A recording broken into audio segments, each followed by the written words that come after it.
येन कर्मणा सकर्मकाश्च अकर्मकाश्च भवन्ति तेन अकर्मकाणाम। या फिर इसका समाधान ऐसे करें कि किन अकर्मक धातुओं से हम भाव में लकार ले आए, क्योंकि कोई भी तो अकर्मक नहीं बची। तो कह रहे हैं कि येन कर्मणा सकर्मकाश्च अकर्मकाश्च भवन्ति, जिस कर्म के होने से कोई धातु सकर्मक भी होती है और अकर्मक भी होती है, तेन अकर्मकाणाम, उस कर्म की दृष्टि से जो अकर्मक हैं। ठीक है, ये न कर्मणा सकर्मकाश्च अकर्मकाश्च भवन्ति तेन अकर्मकाणाम न चैतेन कर्मणा कश्चिदपि अकर्मकः। अब जैसे ये न कर्मणा सकर्मकाश्च अकर्मकाश्च भवन्ति तेन अकर्मकाणाम भावे लो भवति। देवदत्तः पुस्तकं पठति। अब ये पुस्तकम की दृष्टि से पठति क्रिया जो है वो सकर्मक है, और अगर हम इसका व्यवहार ना करें पुस्तकम का, तो फिर ये पठति क्रिया बिना कर्म के भी व्यवहृत हो सकती है। माने पुस्तकम कर्म ऐसा है जिसकी दृष्टि से ये सकर्मक भी हो सकती है, और पुस्तकम यदि हमें कहना अभिष्ट नहीं है, बस पठन क्रिया ही कहना अभिष्ट है, तो ये अकर्मक भी हो सकती है। तो इस प्रकार के कर्म के द्वारा तो अकर्मक धातुओं से भाव में आ जाए। जैसे हम बोल सकते हैं ना, देवदत्तः पुस्तकम पठति और देवदत्तेन पठ्यते, इतना भी तो बोलते हैं। तो देवदत्तेन पठ्यते बोला तो भाव में हो गया लकार। ठीक है, तो ये तो हो गया। ये न कर्मणा सकर्मकाश्च अकर्मकाश्च भवन्ति तेन अकर्मकाणाम न च एतेन कर्मणा कश्चिदपि अकर्मकः। लेकिन ये जो कर्म है कालवाची और अधुवाची शब्द जो कर्म है, इसकी दृष्टि से कोई भी धातु सकर्मक ही रहेगी, अकर्मक कहीं पर भी होगी ही नहीं। जैसे ही कालवाची अधुवाची शब्द का प्रयोग होगा तो प्रत्येक धातु सकर्मक हो जाएगी। तो जब सकर्मक हो जाएगी तो ये तो सकर्मक और अकर्मक दोनों नहीं हुई ना इस कर्म की दृष्टि से, मास कर्म की दृष्टि से। ठीक है, मास कर्म की माने कालवाची अधवाची जो शब्द कर्म संज्ञक बनेंगे, उनकी दृष्टि से अकर्मक धातुएं भी अकर्मक नहीं रहेंगी। तो जिस कर्म की दृष्टि से धातुएं सकर्मक और अकर्मक दोनों होती हैं, वहां पर तो अकर्मकाणाम भावे लो भवति, ये नियम लगेगा। ठीक है, लेकिन जिस कर्म की दृष्टि से कोई भी धातु अकर्मक है ही नहीं, जिस कर्म की दृष्टि से कोई भी धातु अकर्मक नहीं है, उस कर्म के रहते हुए भी सकर्मक धातुओं से, उस कर्म की दृष्टि से जो सकर्मक धातुएं, उन सकर्मक धातुओं से भी भाव में लकार आ जाएगा। ठीक हुआ। अथवा या एक और समाधान दे रहे हैं, ये आपको स्पष्ट हो गया ना। ये न कर्मणा सकर्मकाश्च कर्मकाश्च भवन्ति तेन अकर्मकाणाम। जैसे देवदत्तेन पठ्यते, यहाँ पर जब पुस्तकम को नहीं विवक्षित किया तो फिर भाव में होगा। ठीक है, अब पुस्तकम की दृष्टि से सकर्मक भी है अकर्मक भी है, तब पुस्तकम की दृष्टि से जब अकर्मक हो जाएगी तो भाव में होगा। लेकिन कालवाची शब्द और अधुवाची शब्द ऐसे हैं कि उनके प्रयोग में कोई भी अकर्मक धातु अकर्मक रहेगी ही नहीं। तो फिर उन काल और अधुवाची की दृष्टि से जो सकर्मक हो चुकी हैं, उन सकर्मकों से भी भाव में लकार हो ही जाएगा। जैसे कि देवदत्तेन मासम अस्यते, देवदत्तेन क्रोशम शय्यते, ये भाव में ही लकार है, लेकिन फिर भी मास में द्वितीय हो रही है, स्वाश्रय कार्य। ठीक है, वत्करण से उसका स्वाश्रय कार्य हो रहा है, कर्म का भाव में लकार है। ये एक जो है अपने आप में विचित्र उदाहरण है, अपने आप में ये वैयाकरणों का या व्याकरण शास्त्र का विचित्र उदाहरण है। भाव में लकार भी कह रहे हैं और कर्म भी दिखा रहे हैं, कर्म में द्वितीय भी कर रहे हैं। ठीक है, अथवा यत् कर्म भवति न च भवति तेन अकर्मकाणाम, या फिर ऐसा समझिए यत् कर्म भवति न च भवति तेन अकर्मकाणाम। ये वही बात है ऊपर वाली ही, केवल शब्दांतर हो गए हैं।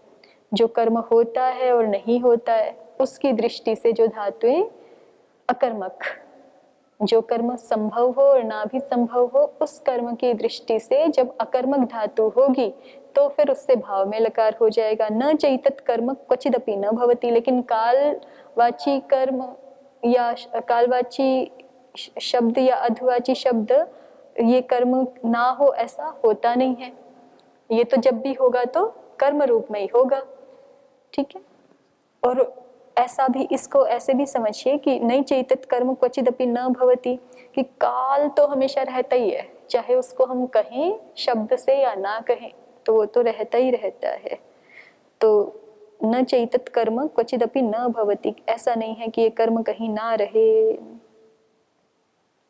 तो कालवाची शब्द की दृष्टि से या अधवाची शब्द की दृष्टि से जो सकर्मक भी हो गए उनसे भी भाव में लकार आ जाएगा। प्रदीपकार देखिए क्या कह रहे हैं, न च केचिदिति यद्यपि क्रिया मात्र प्रतिपादने कालादीनाम अभावात् तदभाव निबंधनमपि संभवत्य कर्मकत्वं तथापि धातूनामन्य पदार्थत्वेन आश्रयणात् तेषां प्रयोगान्तरे तदर्थानां कालादि संबंध दर्शनात् तैरकर्मकत्व असंभवात् सामर्थ्याद् विशेषांगीकरण इति द्रव्यकर्मणाम् अकर्मकत्वं विज्ञायते इत्यर्थः।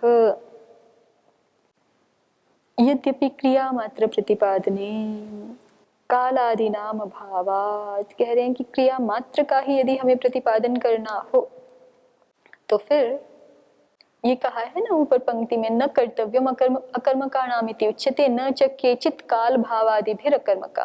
काल भावादि के द्वारा कोई धातु अकर्मक रहे, काल भावादियों की दृष्टि से ऐसा होता नहीं है, ये कहा है। तो उसी पे प्रदीपकार लिख रहे हैं, यद्यपि क्रिया मात्र प्रतिपादने कालादि नाम अभावात्, यद्यपि यदि हमें ऐसी स्थिति है यदि कि हमें केवल क्रिया मात्र का ही प्रतिपादन करना है तो उसमें काल आदि नाम अभावात्, जब उनको विवक्षा पूर्वक कहना नहीं चाहते तो वो काल आदि उनका अभाव ही है।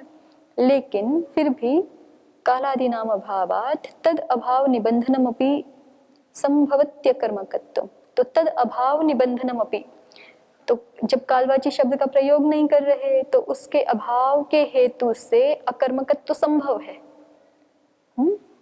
आप कह रहे हो कि काल आदि की दृष्टि से कोई अकर्मक होती ही नहीं है, लेकिन मान लीजिए हम क्रिया मात्र को ही प्रतिपादित करना चाहते हैं, काल को कहना विवक्षित ही नहीं है, तो तद अभाव निबंधनम माने कालाभाव निबंधनम अपि संभवत्य कर्मकत्वम, तो ऐसा अकर्मकत्व भी संभव है। तथापि धातुनाम अन्य पदार्थत्वेन आश्रयणात्, फिर भी कह रहे हैं, कहना यहाँ ये अभिष्ट है कि धातुनाम अन्य पदार्थत्वेन आश्रयणात्, धातुओं के अन्य पदार्थ के रूप में आश्रित होने से तेषां प्रयोगांतरे तदर्थानामेव कालादि संबंध दर्शनात्, तेषां प्रयोगांतरे तदर्थानामेव कालादि संबंध दर्शनात्, उनके प्रयोगांतर में, उनके भिन्न प्रयोग में, तदर्थानामेव उसी अर्थ वाले शब्दों का, उसी अर्थ वाले क्रिया शब्दों का कालादि संबंध दर्शनात्, कालादि से संबंध देखा जाने से तैर कर्मकत्व असंभवात्, कोई कह रहा है कि हमें इतना ही कहना अभिष्ट है, देवदत्तेन आस्यते, हमें जो है मासम या दिनम ये कहना अभिष्ट ही नहीं है, पक्षम ये कहना अभिष्ट ही नहीं है, तो इसकी दृष्टि से तो अकर्मक है ना। जब कहना अभिष्ट ही नहीं है तो कह रहे हैं कि ठीक है, जब ना कहना हो तो उसकी दृष्टि से अकर्मक तो संभव है। फिर भी जो ये बात कही जा रही है कि न च केचित काल भावादि भी अकर्मकः, ये इस बात को ध्यान में रख करके कहा जा रहा है कि धातूनामन्य पदार्थत्वेन आश्रयणात् तेषां प्रयोगांतरे तदर्थानामेव कालादि संबंध दर्शनात्, कि उन्हीं आसन आदि क्रियाओं का प्रयोगांतर में, किसी दूसरे भिन्न प्रयोग में, ठीक है, आसन धातु का या जो है वो उसी अर्थ वाली कोई और धातु हो उसका भी किसी प्रयोगांतर में, किसी भी दूसरे प्रयोग में कालादि संबंध देखा जाता है। जैसे देवदत्तेन आस्यते प्रयोग देखा जाता है, वैसे देवदत्तेन मासम आस्यते भी तो देखा जाता है। तो ये देवदत्तेन मासम आस्यते ये प्रयोगांतर हो गया, ठीक है।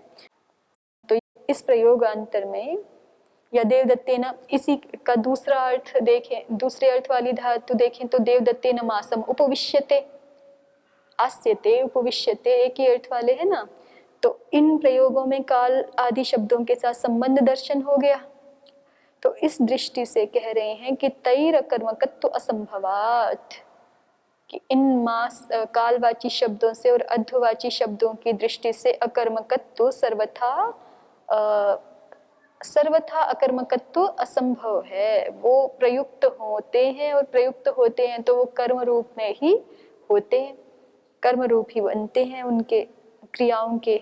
इसलिए सामर्थ्याद विशेषांगीकरणम, इसलिए सामर्थ्य से यहाँ पर विशेष को ग्रहण कर लिया जाएगा। इति द्रव्य कर्मणाम अकर्मकत्वम विज्ञायते इत्यर्थः। इसलिए जब ये बात बोली जा रही है अकर्मकाणाम भावे लो भवति, तो वहां पर कौन से अकर्मक लिए जाएंगे? द्रव्य कर्मणा अकर्मकत्वम विज्ञायते। कालवाची, भाववाची शब्द, अध्ववाची शब्द, इनके दृष्टि से अकर्मक नहीं, द्रव्य कर्म की दृष्टि से जो अकर्मक धातुएं हैं उनके बारे में ये नियम होगा, अकर्मकाणाम भावे लो भवति। काल आदि की दृष्टि से जो सकर्मक भी हैं धातुएं, अकर्मक धातुएं जो कि काल आदि की दृष्टि से सकर्मक हो गई हैं, उनसे भी भाव में लकार हो ही जाएगा। तो त एवं विज्ञास्यामः क्वचिदीय कर्मका, क्वचिदीय कर्मका का अर्थ प्रदीप ने स्पष्ट करके लिख दिया है, द्रव्य इत्यर्थ। क्वचिद माने द्रव्य कर्म की दृष्टि से जो अकर्मक है। अथवेति अंतरंगत्वाद, या फिर अथवा कह करके दूसरा समाधान दिया, अथवा येन कर्मणा सकर्मका अकर्मकाश्च भवन्ति तेन अकर्मकाणां न चैतेन कर्मणा कश्चिदपि अकर्मकः। वहाँ कहते हैं अंतरंगत्वाद द्रव्य कर्मणो बहिरंगस्य कालादेस्तिरो भावात् तदपेक्षः सकर्मका कर्मक व्यपदेशो न प्रवर्तते इत्यर्थः। अंतरंग होने से, अंतरंगत्वाद द्रव्य कर्मणो, द्रव्य कर्म के अंतरंग होने से, बहिरंग से कालादे, और काल आदि के बहिरंग होने से, तिरोभावात, तिरोभाव हो जाएगा। किसका तिरोभाव हो जाएगा? बहिरंग का तिरोभाव हो जाएगा, है ना। अंतरंग और बहिरंग कार्य दोनों संभव हो तो अंतरंग कार्य होते हैं या उसी को महत्व प्राप्त होता है अंतरंग को, बहिरंग को महत्व प्राप्त नहीं होता है।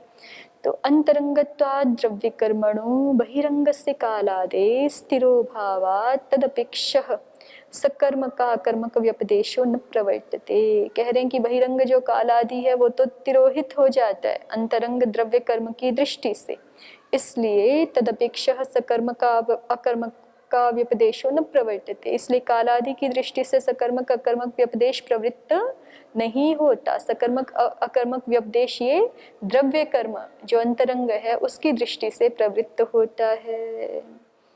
ठीक है, तो उसी की दृष्टि से अंतरंग द्रव्य कर्म की दृष्टि से ही अकर्मक ये व्यवहार प्रवृत्त होगा, व्यपदेश प्रवृत्त होगा, तो उसी की दृष्टि से अकर्मकाणां भावे लो भवति ये नियम प्रवृत्त होगा।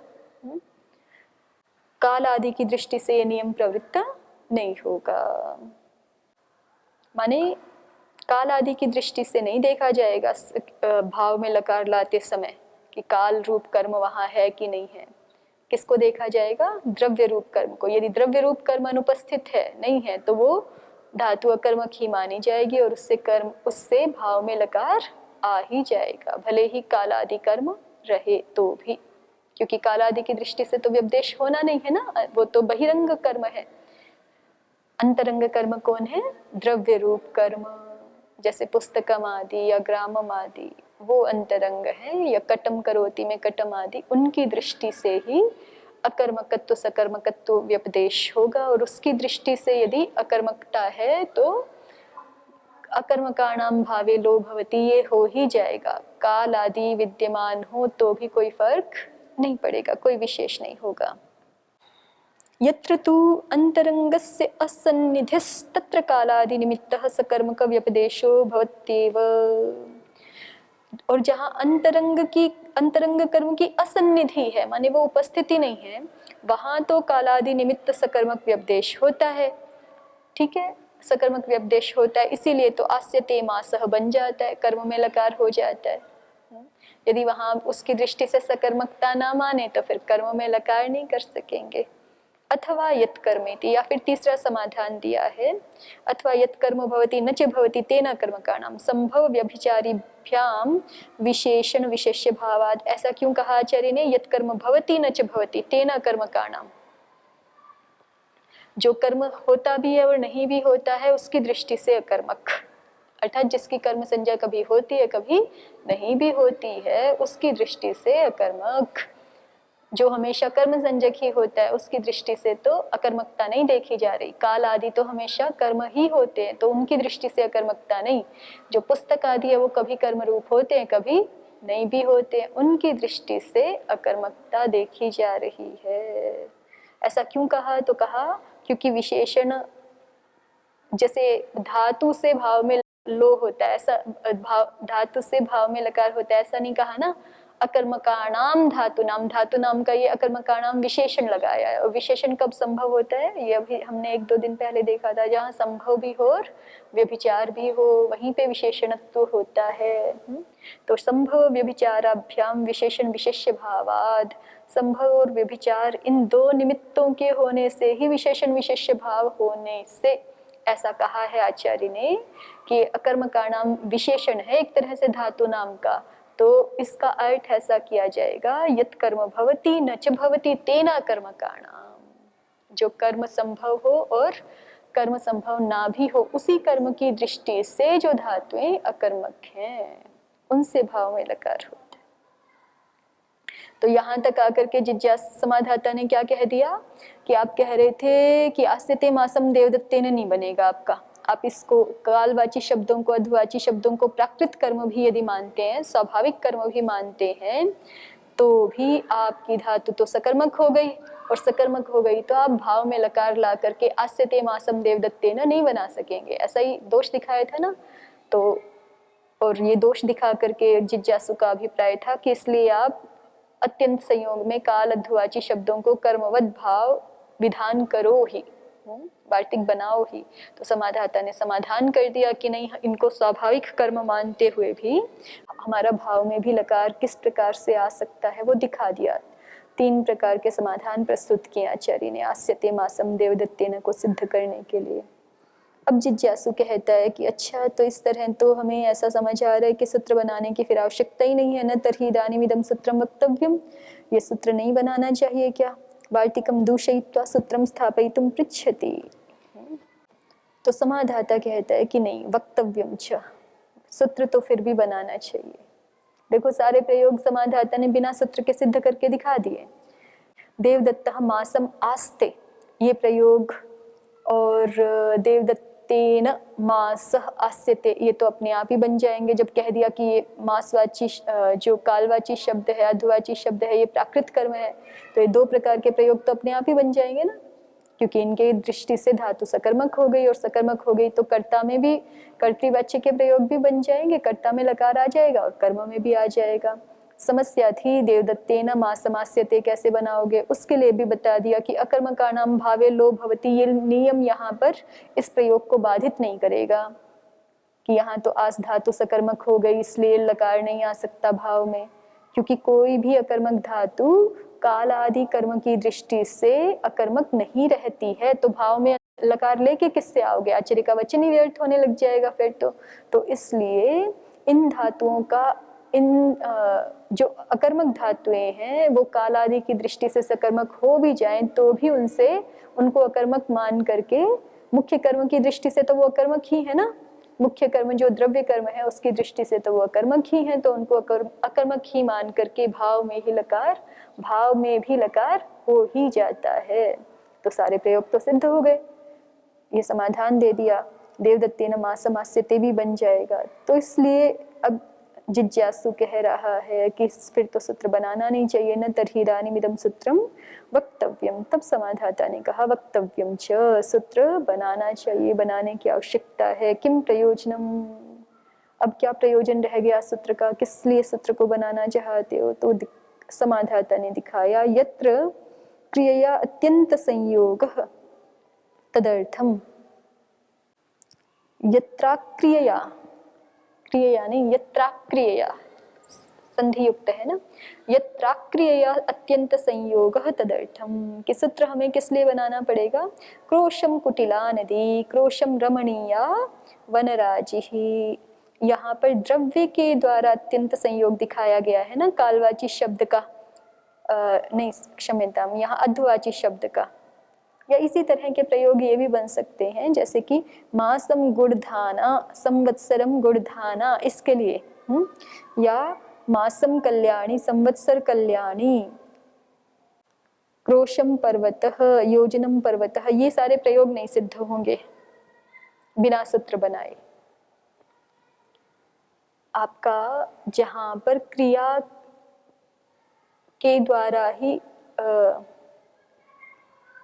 यत्र अक्रिया अत्यंत संयोग, जहाँ कालवाची और अध्वाची शब्द का क्रिया के साथ अत्यंत संयोग है, जैसे कि कौन से प्रयोग? देवदत्तः मासमास्ते, देवदत्तः संवत्सरम मास्ते या अधीते, और देवदत्तः क्रोशम अधीते। ये दो ही प्रयोग ले लेते हैं, देवदत्तः मासम अधीते, देवदत्तः क्रोशम अधीते।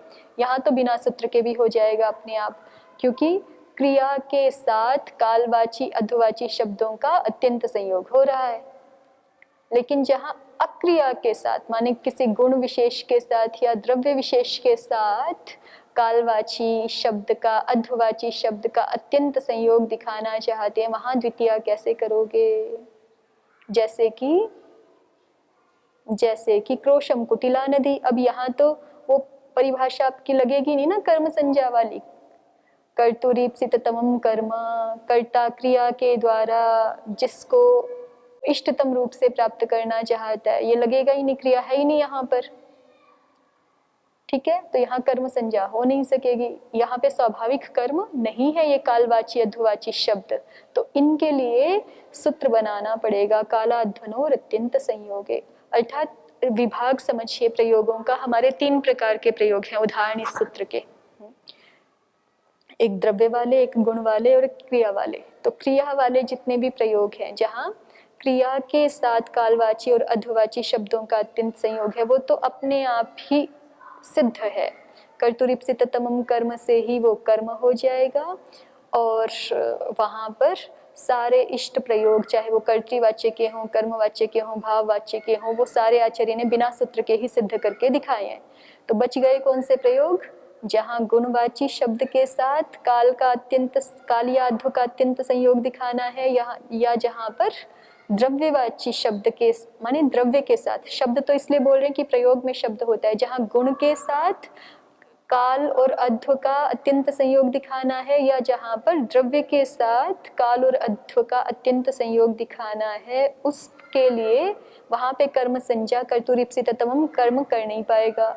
ठीक है, तो वो प्राकृत कर्म नहीं बनेगा वहां पे, कालवाची शब्द अध्वाची शब्द, उस वहां पर द्वितीय विधान करने के लिए सूत्र आवश्यक है। तो सामान्य रूप से फिर सारे उदाहरणों को, क्रिया के उदाहरणों को भी यही दिखा देते, लेकिन भाष्यकार ने ये विवेक करके दिखाया है कि यहाँ पे 2 अलग अलग स्थितियां हैं। क्रिया के द्वारा जहाँ अत्यंत संयोग है, वो प्रयोग तो अपने आप सिद्ध हो जाएंगे, गुण के साथ और द्रव्य के साथ अत्यंत संयोग वाले प्रयोगों के लिए सूत्र आवश्यक है। वक्तव्यं च किं प्रयोजनं यत्र अक्रियात्यंत संयोगः तदर्थं क्रोशं कुटिला नदी, क्रोशं रमणीया वनराजिः। वनों की पंक्ति, एक कोश तक बड़ी रमणीय वनों की पंक्ति है, वनराजिः। क्रोशम कुटिला नदी, और क्रोश भर तक, एक कोस भर तक नदी जो है वो टेढ़ी मेढ़ी है। प्रदीप का देखिए, गुणेनात्र अत्यंत संयोगो न तो क्रिया इति कर्मत्व अभावः। कह रहे हैं क्रोशम कुटिला नदी, यहाँ पर गुण के साथ अत्यंत संयोग दिखाया गया है, क्रिया के साथ नहीं दिखाया गया है, तो इसलिए कर्मत्व का अभाव है, कर्म संज्ञा नहीं है। सामान्य रूप से हमें अलग से द्वितीय विधान करनी पड़ेगी, उसके लिए सूत्र आवश्यक है। और द्रव्य के उदाहरण तो यहाँ पे दिखाए नहीं, लेकिन काशिकाकार ने तो दिखाए हैं, मासम गुड़धाना, मासम गुड़धाना, क्रोशम पर्वतः, ऐसे भी प्रयोग लोक में है ही, तो इनके लिए भी हमें सूत्र बनाने की आवश्यकता है। अस्तु, स्पष्टमेतत्? अस्तु, अद्य तावत्। ओम शांति। शांति शांति शांति। ओम श्री परमात्मने नमः। ओम श्री गुरुभ्यो नमः। ओम सर्वेभ्यो